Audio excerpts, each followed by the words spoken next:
Okay, I think we've got everybody here. So today we're going to talk about the problems in the lab of orphan hacking sessions. This isn't a please don't do this, please don't do that type of thing. This is what can we do in terms of the hacking sessions and lava and the lab to make this make this better. So the first question, I think everybody here knows what a hacking session is. Does anybody not know what a hacking session is?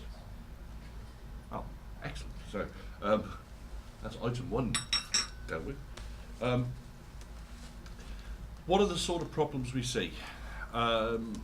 People submit hacking sessions with enormously long timeouts, extraordinarily long timeouts, and we're talking 10 days.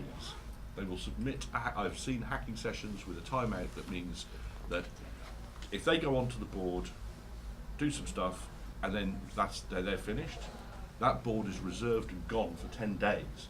We have a lot of resources in the lab, we just don't have that much resource in the lab. So, the question is, what can we do about that? How often would you say that happens, that case happens? Rather too often, honestly. Like twice a month, or is it twice a week? It's more like twice a week. Okay. Yeah? Yeah. And the other thing is that you can stop a hacking session by, at the end of it, going, stop hacking, and then the job will complete and you release it, and people forget to do that. It's understandable. It's not the normal way you would expect to finish doing something. The way you normally expect to finish doing something is you disconnect from the device and it should be gone. So, Can we maybe add like onto the bash when you log out, stop hacking is executed the hacking session? So yeah, there's the problem we have is that people are also using this to run like long-running backgrounded processes. So it's not like it's not a great idea that if as soon as they log out, if they've backgrounded a process, they're actually using it to run a test. That doesn't necessarily mean they don't want it anymore. Now, see, this is where we get to the point. I think we won't have this discussion. Go ahead. Can't we make it implicit that, I mean, explicitly say that, okay, it shouldn't be ended, I mean, exit --, continue kind of option, so that to intimate the dispatcher that something is running in the background and don't kill it. yes, but that also involves Educating the somebody people. has to do that. Yeah.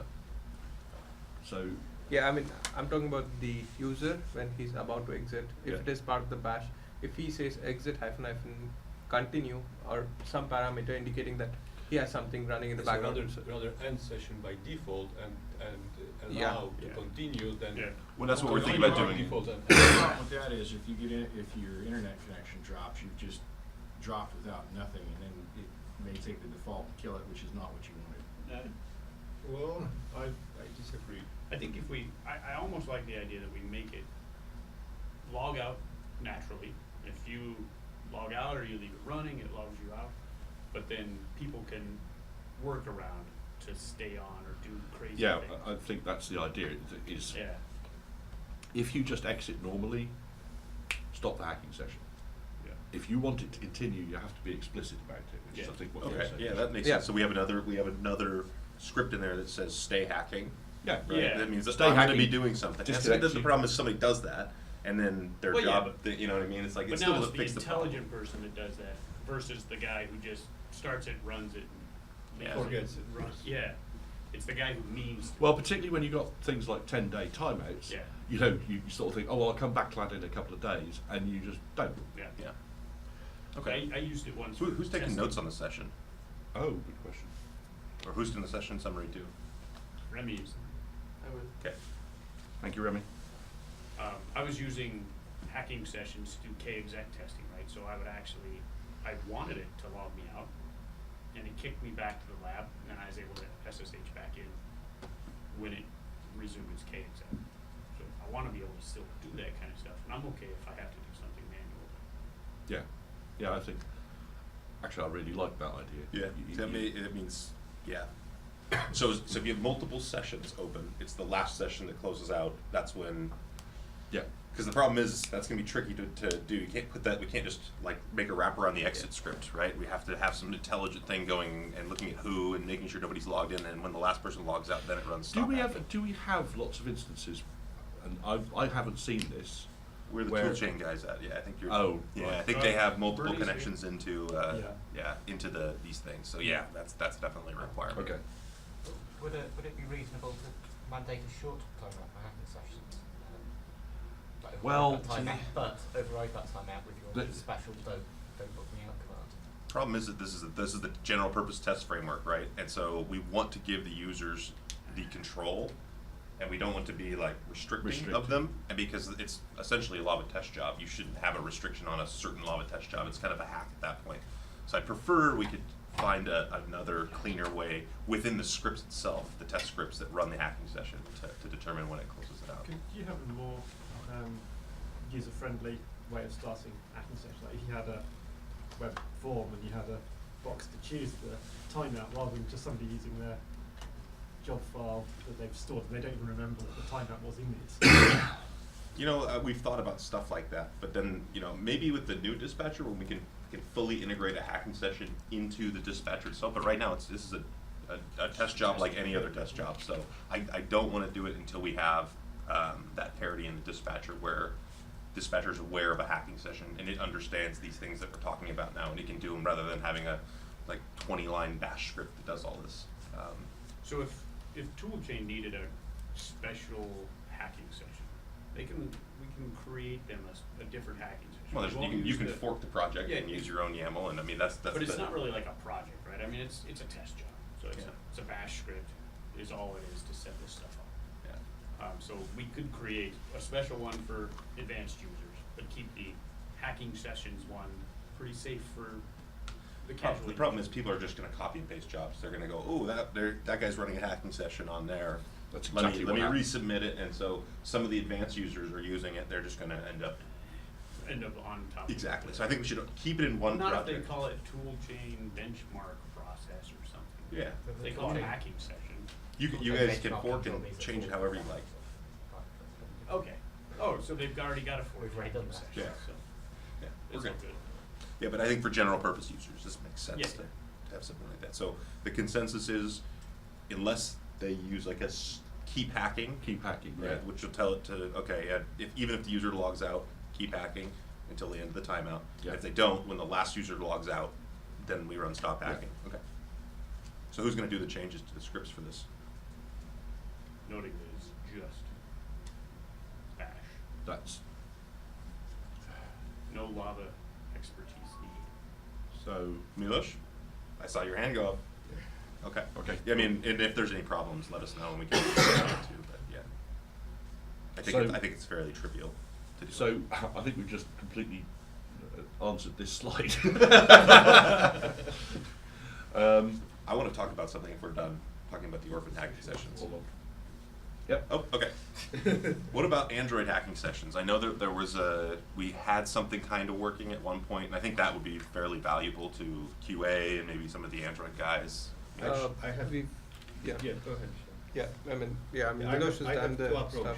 Mhm. So first approach is to have ssh'd running on the board. Yeah. And then use almost the same script to establish a hacking session. The problem is that not all images have Right. ssh'd running, right? The other approach is to have a multi-node job. So Android is running as Yeah, usual. yeah, that's what. We start the KVM job, which basically does ADB. I have it. The only problem I had was ending a hacking session on the target board. So after I do stop hacking on the KVM, like no other command. I think I know the root cause for it, but I just didn't manage to submit a patch. So Okay. it's like I have the code, everything's there. I just need to do a trick, so I can do it at the same time. And I like that better because then it requires no changes to the Android image. So if we want to Yeah. build ASOP image, Yes. we should be able to put it out on the target and use it in the same way. That's the thing. I mean, we don't want to add additional tools Yeah. just for this. Okay. And we log into the KVM, so and then user has to use the ADB. But it can like open the ADB by default. So when you log into KVM, you go direct to the board. So I'm not sure which way is better, but I guess the first one it's more flexible. So I had an interesting thought, and maybe this is not a good idea to bring up here, but what about VNC servers and things like that, right? Being able yeah, to I mean that has been a thought among the Android users. VNC might add too much of overhead kind of thing. There are things like the Android View client kind of things, which Right, will okay. give us the display. I was just only trying to do it now, but I encountered the problem that I cannot boot the Android properly. yeah. Couple of things that need to be addressed is this needs X to be running. right. That is one issue. I'm not sure how the other approach is just doing the port forwarding and provide us a local ADB connection from my machine Yeah. to the board directly by just port forwarding the ADB port Yeah. from my machine to the lab and then to the machine which I want to connect to. So That is something. Were you in the port forwarding daemon session? No. So the lab is planning to do that so that you, as a part of your Lava test shell job, can request ports forwarded outside externally. So you could do Yeah. EDB, you could do VNC, you Yeah, could do whatever yeah, protocol yeah. you want within Yeah, I reason. mean, if we just get the port forwarding set up, then we can use ADB locally, and we can do a lot of things For once we the have that. moment, I'm planning to like establish a tunnel from my laptop to Right. KVM that will do the trick. Yeah. So Yeah. so hopefully it'll be a little bit more Either integrated in the KVM future, or, but- I mean, if we can get it in the core Lava framework itself, then we don't need multi-node setup altogether. If we just do the port forwarding and from my local machine. Yeah, you can just hit the device directly. Yes, Yeah. and how does it authenticate with the host site? I mean, which user has to connect to the machine? Well, so that's the other thing, is that it's essentially just a port that's open. And so Okay. if I see Vishal's got the Android port forwarding thing open, we'll have to probably figure out how to make sure that private, that can only be seen by administrators and the user that submitted the job. Yeah. But, yeah, because that would be another potential issue, is that, oh, Vishal's got a hacking session going and he's port forwarding ADB, let me get on there and play around too. So, yeah, that's an issue we need to solve. Yeah. Okay, but I mean, I can see where this is very useful, because, I mean, not only for Android, but for like OpenStack testing, right? Getting a port forward for the web server, so you can For use 80. Horizon and you can set up. Well, that came up in the port forwarding Yeah. session, that you could actually port forward, so port 80 was available, so you could actually get onto the web server of whatever you're running. Okay. So, Any other thoughts? Uh, Are they working well? The hacking session's good. yeah, I love them. Okay. I think they're really good. Well, I have one comment. Yeah. I got from member services. Mhm. Yeah, so the other day, like one of the guys that just joined the member service, I don't remember the name. So they had a bug reported from a member, so he wanted to reproduce the bug, debug it or something. I told him like to establish a hacking session, and basically gave him all the steps, gave it an example and so on. And he said, well, that's more or less okay, but it's too slow. So what he wanted to have is to, for example, for the releases that we do, to have a board that's running the release and he can log in instantly. I mean, Yeah. let's be honest here. I mean, Lava's a framework that bootstraps from Metal. If they want Yeah, a machine running some release, they can request and get that hardware, but we have to share the hardware, right? Yeah, So- that's what I thought. Well, that's one concern, but he was probably right about one thing. So there are users that don't have to have exclusive right to use the board. So we can have a board like Juno running something, and then host multiple users doing stuff there. Yeah, they're called hack boxes, right? Yeah. I mean, the lab already provides those. No, so Lava is not a resource pool of devices for people to go, oh, I want that operating system and I'll keep it for as long as I like. It's actually the Lava lab is primarily 90% all about the CI loop and automated testing. It's not about a pool of But boards to be reserved for is people. there like this alternative setup? Is it already available? Those The hack boxes? hack Well, we've got hack boxes. You just have to request what you want on there, and I mean, make the request to the lab team and they'll deal with it, but that's the way it should But be it's all handled. orthogonal to Lava and hacking sessions. If it takes too long and I mean, too long, what, 2 hours, let's say, to deploy an image on Juno or something like that? I mean, Well, no, he was But you saying can that TFT he has to give an answer to the member within like half an hour. that's Maybe that's not reasonable. correct. Yeah. That's not That is- correct. that's- He has to respond to the member, not an answer. He has to Yeah. acknowledge their I request. don't know. That's Yeah. what he told me. So Yeah, he's I'm wrong. I'm just proxying. You, us. you might want to correct him. Yeah. If But if somebody the says re- something stupid, tell him to go talk to his boss, but it's, you Well, have to that's why acknowledge that's it, why I not told solve him it. if he wanted the hack box that's running all the time and he can SSH to it, then it's like it's not the lab it's not the lab job. No. It's something separate to the lab. But I was wondering whether it should be addressed like as a better resource management, because there are some use cases that don't require like exclusive use of the board. So we can pack more users to the hack box. But that's not what Lava is about. yeah. Yeah, Well, but not it's- the lava instance, but But I I'm could talking, kinda I'm see. talking about the lab. Yeah, not yeah, the Yeah. lab. so I could kind of see if you had a pool of devices that was there for persistent images, Yeah. they could still be, I keep thinking about this tool chain use case where you've got a persistent lava deployment. So at the beginning of the month after release, you deploy an image onto the board and you leave it that way till the next Yeah, release. yeah. In fact, we're doing the same with OpenStack. Yeah. So, so yes, it would be a micro instance, Yeah, or a manual instance. but you can do the dummy deploy so that you just Yeah. don't deploy anything onto the board. Well, you could use Lava to actually put that release on for you, and Yeah. just leave it running, and Yeah, then Just leave it running for. what I would do is probably anybody that has access to But it, just put the keys on it. Yeah, I mean, instead of that, maybe if we just have an interface which does submission of the job, maybe the LDTS guy, since he was new, he didn't want to get into the details of how to submit the job. Maybe that's why he gave such an answer. Something simpler. Okay, the test job is something. I mean, templates are something which we already have, but someone has to point to the release which they need to deploy. If maybe, I don't know if LDTS has to take care of it, make the whole framework transparent for them just to debug things.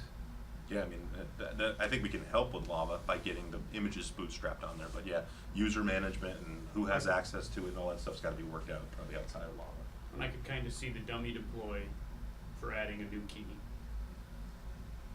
You know, dummy hacking deploy session for put your adding key a in there, now you A can- persistent action at the beginning of the month done by somebody after release to deploy.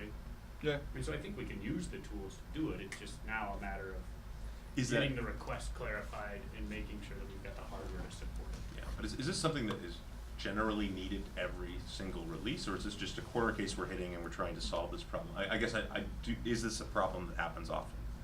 I wonder if we made it available to have a monthly hacking box with the latest release and see if it's something people. Yeah. That I would say requires some certain advertising that it is available. Yeah. Right. I'm just curious because I wonder, it's probably not known that I would use that, but if it's like, I can log in and I can check out the latest release and do it quick. I don't know. Yeah. If there's a 96 board on everybody's desk, perhaps they will have. And we don't talk about 96. They will, but no, then they won't need it in the lab because they'll have it on their desk. Yeah. So perhaps it's Well, and then where does it stop, right? Like, do we, every platform that we have a build for, Yeah, then we, yeah, you know, that's, No, I'm thinking it would be the Juno, it'd be the TC2 possibly. so the ARM Would be reference the platforms would have the latest. Things we build. reference, likely a 96 board. Right. I don't know. It seems like could be a scope creep. Yeah, you think? Well, I guess part of the question is how many hack jobs are there, hacking session jobs? Because that would be kind of an indicator of somebody who might use a shared resource would be somebody who's doing those. If we have 10 hack sessions during a month, then it's probably not worth the effort. If there's Yeah. hundreds of these, then maybe some of these could be shared I guess resources. it's much more. Every time I look into to see if there is the board available, there is a hacking session running. But At least the nice thing about the hacking sessions though is you can choose what image you want, right? Yeah. And so Yeah. with the statically Yeah. configured ones, well, now you want one for Android, now you want one for Ubuntu, now you want one for, so if they're just needed to have these ephemeral things brought up and do a little testing, that's fine, but you know, I think the scope can kind of creep out pretty fast and we'll need a lot of hardware What resources is for the it. time frame? I mean, is it really 2 hours to load up a Oh, well, can't you TFTP boot for a hacking session? Yeah, but it Yeah. all depends on what they want. So that's the next session. That's what I have a demo of the Mustang, and I can get to a hacking session in 3 minutes on Yeah. Mustang. So, you know, They you need could to almost be- answer that question in 2 minutes if you Test use it the right deployment method. But yeah, sometimes that's not possible, right? Yeah. Depending on what you need to. Unless you're hack in on. the queue, Yeah. and there is a CTS job like for 10 hours. We know who to point our Just fingers one at there. CTS count? Not a problem. Okay. Okay. I don't have anything else. Is there have I noticed with Open Embedded that you could, that if you don't have to have the RSA the RSA key, you could just, if anybody can SSH onto a hacking session that exists for Open Embedded. Well, If it's configured. Sorry? If it's configured that way, right? well, everybody knows the root password for all our Linaro images, Well, right? that's So, And yes, run- anybody can SSH into a hacking session regardless of it. So, the key is just nice to have because then there's no password authentication. But deep down, I think we all know how to get in there. So Yeah, it's not a super secure thing, No. and I- it's I not guess- meant to be. I guess one more thing to note about the hacking session is the IRC support. So it happens to me quite often that I forget that I established a hacking session. because it There's takes- the culprit right there. Yeah, it takes like 20 minutes to get the Android running for a hacking session, maybe 15 minutes. So I'm like I do the same thing. sidetracked to something else and I forget. So IRC is a pretty nice tool to We have an IRC remind mag. you that there is a hacking Milos, session. you left me awake. Didn't Alex do one that emails you when the session's ready? I think he did the IRC one. Yeah, right? Alex did the IRC one. Yeah. Right, okay. That was nice because somebody wrote a bug against Lava for that, and I signed it to Alex and he fixed it. So that was awesome. Okay. So I have a topic that we wouldn't have to talk about later. Can we talk about micro instance? Yeah, sure. Okay. Suits me. So the problem, I think, well, there are several problems. The one problem is trying to reproduce some of the issues we're having in the lab. It's just getting very hard, whether it's with image visualization or scheduler things. Take yesterday upgrade as an example. Yeah. Yep. We upgraded staging fine, no issues. We upgraded all of our instances. We ran our test, and when Matt ran the database migration on production, it hung for over 10 minutes converting, Yeah. doing the migration. So, I said to him, hey, what we'll do in upcoming releases when we have migrations is we'll test them on the production database. But that doesn't mean that because we have a copy of the database that it's going to take that long. So this is why we need to figure out how we can reproduce problems in production. And Yeah. so there's a perfect example of Yeah. why we think we need this. So, and then another problem is fragility, right? And a Lava instance has to take down the entire lab versus maybe just their little lab this week, and we can't do staged releases. It's all or nothing. Mhm. Yeah, and the other thing is the when there's a specific problem for a specific group, that there's a patch that they want applied, Yeah. we can apply that patch locally and not affect production. Yeah. Other And if groups it can takes say, their yeah. instance down, that's completely. Well, and the Android team's a perfect example of it. They need some small tweak, which probably won't break anything, but we don't know, and it's not well Yes. tested. And if we could just simply say, here's the Debian package, go install it, and then run it on your instance to make sure everything works properly, and you guys say, yeah, it needs a little tweak here or there, then you guys can Yeah. actually test it quickly, right? And we can get you Testing better is the service. main. Testing it is basically we know okay this is the fix, but maybe we've not got it right in the Lava dispatcher, but we cannot test installing it completely locally. We don't have PDU to actually test it. Right, But and the if we nice have thing- something like that, then it'll be easier for us to test. Yeah, and that way we don't actually have to merge the patches until we know. Yeah. Because like right now, we need to merge them and rebuild them on staging, and then if it doesn't work, we have to iterate. So yeah, having micro instances and being able to apply patches that aren't actually committed yet for testing is really, I think, one of the key points to having a micro instance. So the big problem being results aggregation. Yeah. Yes, and I spoke to LNG about this yesterday. They don't care. Yeah. because they really only run stuff in their rack. And they have all their own devices, so Yeah. they're really not a problem. And Well, they can hack on shared devices, If they want. but they run their tests on Yeah. their devices. So so the LNG guys are really, really keen Yeah. on the micro instance thing. So I know in upstream kernel CI, those efforts, it aggregates the data from multiple labs. Yeah. And so anybody could aggregate the data from multiple labs, but they would have to create that. Well, it's that layer on top that they have to do. Yeah. So I think v.l.o and the QA reports could be entertaining. But I don't know. If you had to try and build information for CI jobs and pull that from multiple instances, you'd be all right, right? Doesn't really matter. I already have it. So Yeah. Good, for one build, I have a couple of test jobs anyway. Okay. So yeah, All right. so we've got the aggregation Where necessary. where necessary. Yeah. If people LMG, don't have I know aggregation. that Tom's really behind the idea, and I think you are of micro LMG. Yeah.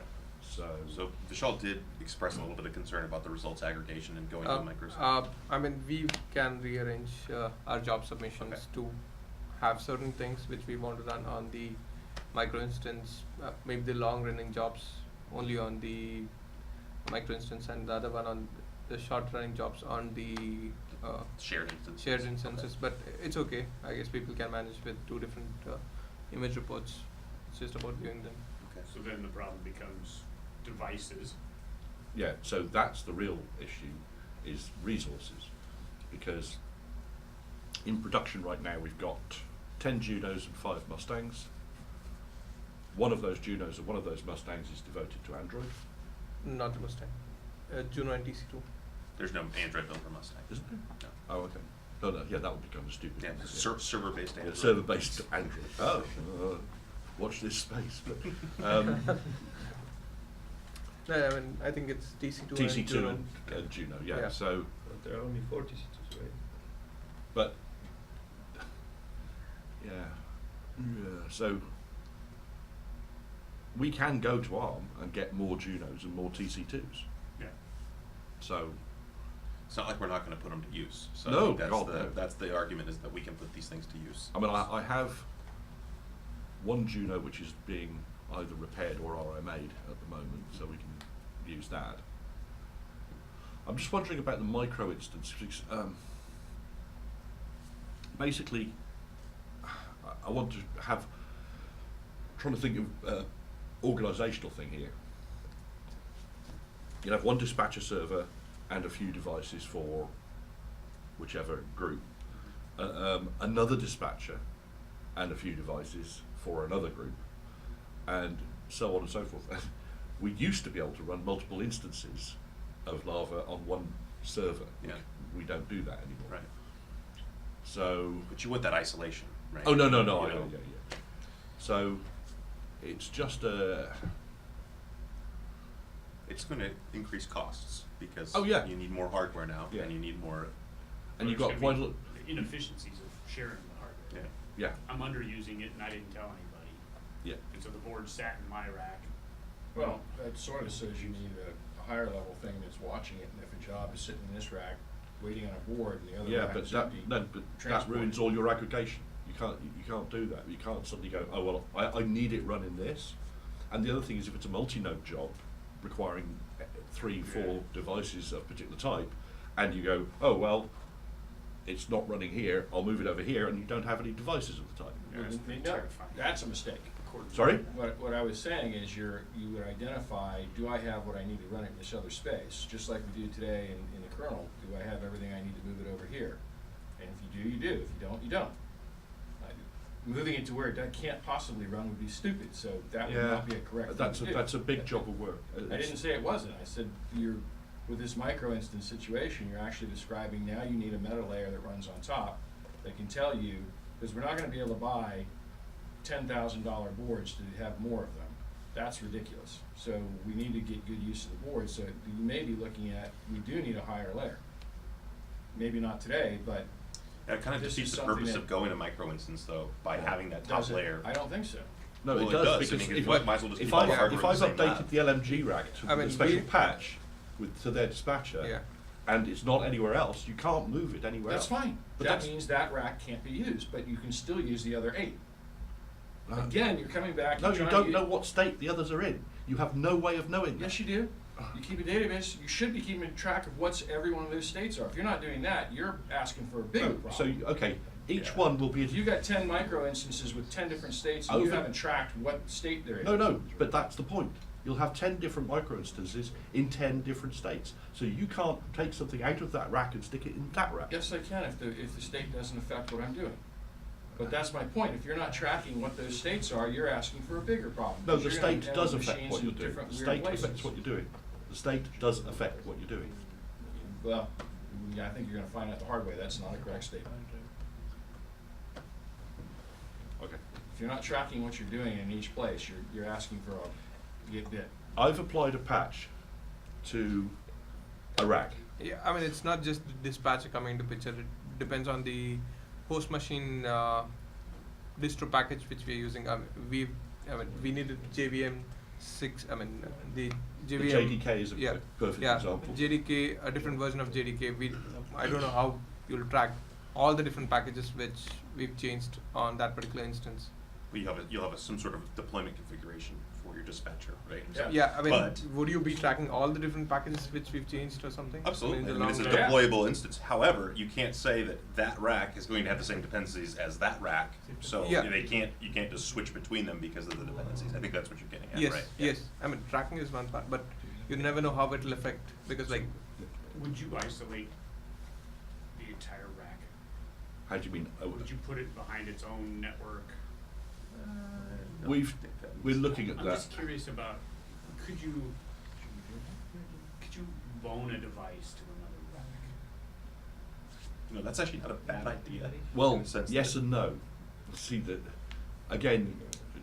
As long as you don't need a physical connection to the board, Right. yes. But Oh, so I see what you're saying, so. Juno, a Juno out. where you've got a USB. TC2 Yeah, yeah, yeah. out. Anything that requires an ADB connection out. But you could proxy all those connections through SSH. No, that's just a big gigantic hack. No, Yeah, yeah, no, yeah. no, no. I was just wondering Yeah, if you yeah. could actually load balance at the bottom. What I like to hear though is that each rack has its own switch and firewall and DHCP server, so that if somebody starts up a DHCP server, guess what? Oh, Your no, rack that- comes crashing That's down and not the that's rest of completely the intention. Yeah. That it will have its own DHCP locally, or Yeah. it will be firewalled off in some sense. And I like that because like the leg use case where they want to do control Pixie boot and do different things and have control over the DHCP server. It's like, sure, you know, your rack, you can do what you need to get your job done. Yeah. And we don't have to figure out large solutions on how it works within racks for certain use cases. Yeah, yeah. It empowers people to get their job done, I think, more efficiently. So- However, but we still have the hardware Well, sharing thing. But it solves my biggest concern, which is the fragility of our testing, Yeah. right? If we can portion this up, it's gonna cost a little more, but it's gonna be more stable. Yeah. I mean, I'd rather see some good validation results because of this rather than so-so and we all have Yeah. the shared hardware. Yeah, so It really comes down to that. yeah, I mean- my thought has been to completely isolate them. I mean, I've even gone as far as thinking we've got a range of 16 IP addresses in the lab. LNG get one, LMG get one, production gets one. It's like completely. I think we knew this was coming for quite some time. Yeah. Swathi and I talked about it 2 years ago. Yeah. This So is how big eventually- would the shared lab be? How big? Yeah, I'm just thinking, we'd wanna make sure that the specific labs were pretty small. You know, you wouldn't wanna reproduce every unit, every device. You know, it'd be like these Yeah, I four, mean- and then I'll Oh, share right. these. I mean, from Android, at least the It'd be requirement would be release like targets. one Juno, one TC2, and all the USB KVMs and devices. stuff. Yeah, But because- KVMs can be yeah, packaged because dispatchers. a so- single one dispatcher will not satisfy across all the distros. At least for Android, we need more things, and we are okay that being available only in one particular dispatcher version. So we'll just push things there. So you're gonna have all the USB devices in your Yeah, rack. I'm okay. I'm okay. So these are Because- really, they're not full racks. Yeah, yeah, yeah. So you're using up. Well, I'm thinking, Yeah, so we're planning. Then the USB device would be managed. right, right. Yeah. Yeah, Yep. And they'd all be in the LNG rack. We never have to worry about them anywhere else. So the micro instances will share some resources like the switch of a rack, Yeah, but they'll be on their own VLAN. Yeah. So Well, and they may sometimes cross physical racks, right? yeah, You may have to, whoops, this one grew, so it's logically this piece and this piece. Yeah, and I like the idea of if there's a problem, you can go in there and figure out what's going on without disrupting the larger group of people, because especially with, well, I really need to see what's going on with this problem, but there's 40 CI jobs that are going to run as soon as my job, finishes. So that'll give you that ability to go in there and have that control. So what about on the admin side? You guys having to keep track of 4 masters or 17 masters? yeah, it's not.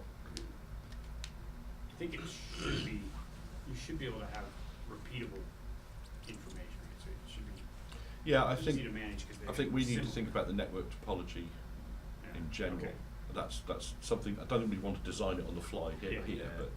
but I think Ed's been doing some work on how we might make this all sort of. I'm a bit new to all this.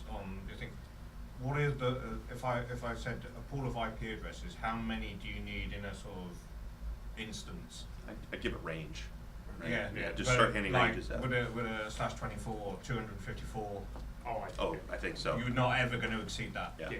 Unless Except- there's 254 No. devices on a rack. Yeah. then, Except if in production where you've got 5-6 dispatchers, we are up to we're more than Yeah. 250. Yeah, but each rack's going to have their own DHCP server that can hand out different ranges. No, not if you. So production, I'm still seeing as 5. Yes. Yeah, Five okay. dispatches. Okay, yeah. So you don't want a /24 range for Right. production. Okay, that's fine. Go to class B. Yeah, go to 65,000. Yeah. So if we go to /16, fine. I'm good with that. Yeah. But yeah, I mean, we started to hit the limit on /24 on production like 2.5 years ago. So that's why we flipped everything over. You can And you may get significantly worse in a whole lot more Ethernet devices controlling relays and whatnot, so. Well, yeah, I mean, there's going to be Yeah. more device type things Yep. which are not just devices. There's a lot of devices which they're not. There's servers, there's switches, there's PDUs. It isn't just I've got 3 devices. I've got lots of other things going on as well. So, but I think we can't make a decision on how we're going to do that right now. I think that's just needlessly drilling down into detail. I think Point out you all guys the you things should that do your might design slow and it come down. back to us when we have another meeting to Yeah. review the design, and then we agree, and Yeah. then we can schedule the Well, efforts. in the session after, not the next one, but the Yeah. one after that, we're actually talking about the whole IPv6 and the lab addressing in general and what we're going to do. So that's probably a place to actually drill down a little bit more. And then you could have a micro instance be the test bed for IPv6.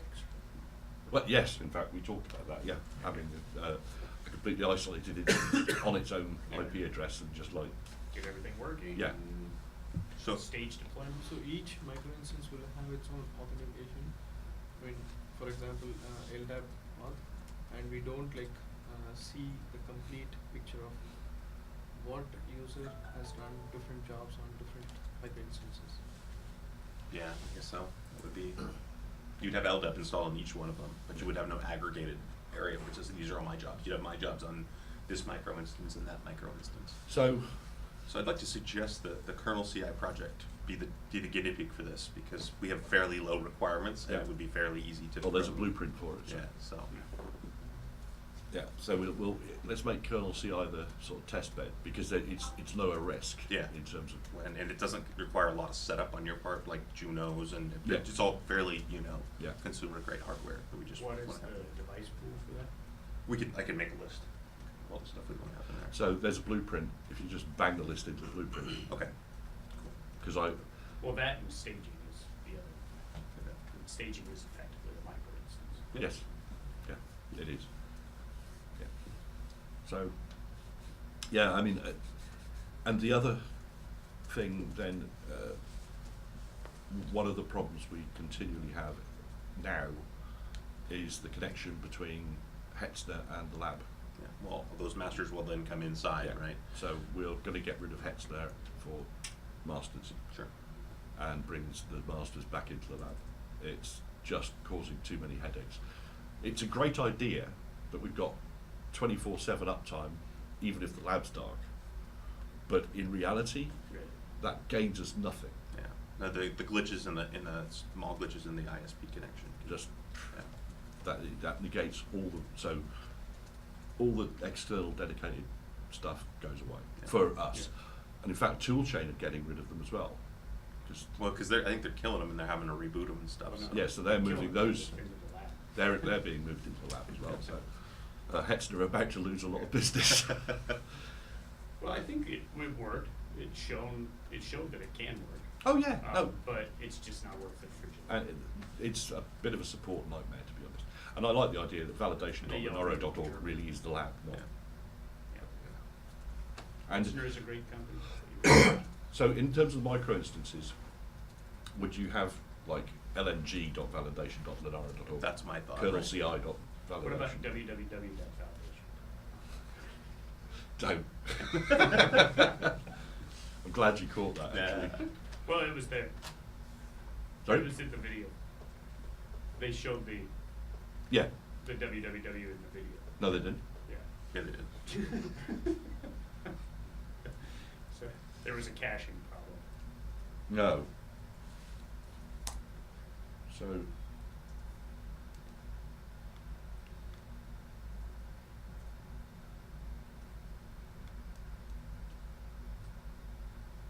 Yeah, yours is right. But Okay. the caching. That's the one on YouTube, so Yeah. we're okay. Oh dear, I didn't notice I that. thought that was funny. I was like, oh. 'Cause I figured you had it fixed. Oh, Yeah. it was fixed in the final, so obviously what happened was that Siobhan It's caching. sent it and they went, because I got the final. You know what? The only way they could have done that is if they showed the Vimeo one. Mm. But that's a private, Do they have the file locally? The actual raw file? Is that but what you they- can't stream off, well you can if you try, but Like the QuickTime version of it? Did they have that for the keynote? no, the only one they had was the MP4 that Siobhan sent to me, which is that one. Mm-hmm. And I grabbed off of Dropbox and shoved over to Steve and Chauvin, so. Apparently they're sneakier than you thought. That's all right. But another benefit of the micro instance is that, you know, if we have the kernel.validation.linaro.org, we can put kernel developers there, and when they look at the jobs that kernel developers would understand, rather than here's every single job with multi-node. I mean, it's overwhelming when you look at it. It is, You it's know? really overwhelming. And It's- the other thing is, it means production won't have all these duplicate devices. Exactly. You won't have LNG Yeah. Arndale, you'll just have Arndale. Yeah. And then in the LNG rack, it will be Arndale, not Yeah. LNG Arndale. 'Cause Exactly. Of course it's LNG. Well, and so if you want to go look at Android jobs running, you go to lng.validation.linaro.org and you see what Android jobs are running. And so I think it helps separate, you know, what people are testing and help them. Something we need to build do jobs. is make it clear on the website for lng.validation or validation blah blah that you are on. Yeah. I know it says production, Yeah, well, Yeah, yeah. but it We'll- needs we'll- to be something that's like, no, I'm on that one. Yeah. Because I sometimes do this with staging and production. I know they're not. I mean, staging's got a fraction of the devices, but I'm on staging and I'm not actually at the scheduler page. I'm Yeah. drilled down, and I think I'm on production. I'm going, well, what's going on? I'm not seeing the problem I'm being told about. you come to Remy and give us a custom skin for him. Yeah. Oh, and Steve Taylor's got a request about putting the end shot, which he's got a still for. Siobhan sent.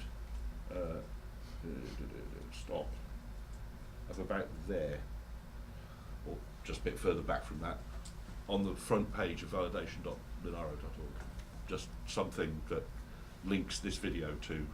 Oh, Yeah, you can just you can modify the template, right? Yeah. And just stick it in there. just embed the video, No, just the image. Just it's a. but not that image. No, not that image. I think that one, something like that. Huh. I don't. It's the creative end. I don't. We already looked at skinning it and we said no. I like the bootstrap stuff. I don't know if we want to put that image on there. We'll talk to Steve about that. Yeah, we might have Siobhan give us a prettier Version of that. image of that, Yeah. Yeah, no, I know. So she can. transparent. Yeah, I mean, we can ask her for any of the high def stills, and she'll give us. But if we want to take I the think we need background the out. monkeys hanging around the Yeah, menu that's. bar. I think Steve wants monkeys and things around, and How many trained monkeys do you have working on lava? Right. okay.